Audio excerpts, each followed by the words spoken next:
नमस्ते प्रणाम। हम आप लोग के बीच तुलसी विवाह गीत लेके आइल बानी। अच्छा लगी तो लाइक और कमेंट और शेयर जरूर करब और कमेंट में बताइब कि हमार तुलसी विवाह गीत आप लोग के कैसन लागल।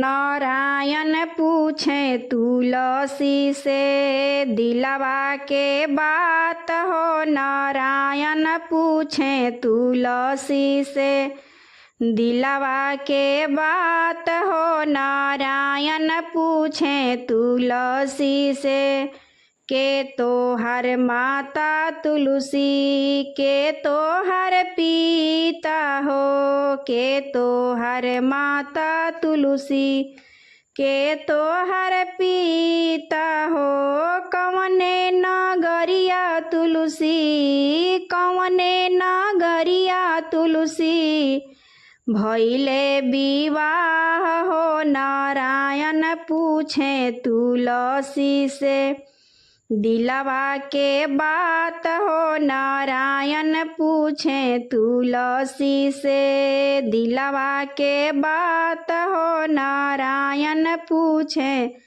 तुलसी से। धरती हमार माता प्रभु जी, अंबर हमार पिता हो, धरती हमार माता प्रभु जी, अंबर हमार पिता हो। गोकुला नगरिया में, गोकुला नगरिया में भइले विवाह हो, नारायण पूछे तुलसी से दिलवा के बात हो, नारायण पूछे तुलसी से दिलवा के बात हो, नारायण पूछे तुलसी से। कहाँ तोहर नैहर तुलसी, कहाँ तोहर सासुर, कहाँ तोहर नैहर तुलसी, कहाँ तोहर सासुर, कहाँ तोहर नैहर तुलसी, कहाँ तोहर सासुर।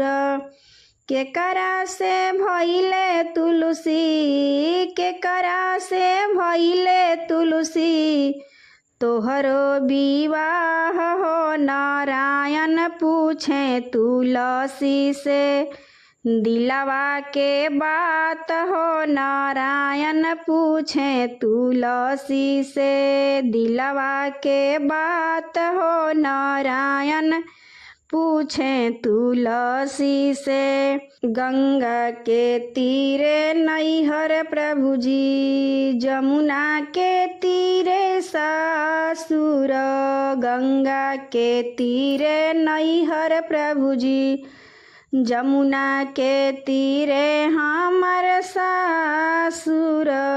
कृष्णा कन्हैया से, कृष्णा कन्हैया से भइले विवाह हो, नारायण पूछे तुलसी से दिलवा के बात हो, नारायण पूछे तुलसी से दिलवा के बात हो, नारायण पूछे तुलसी से।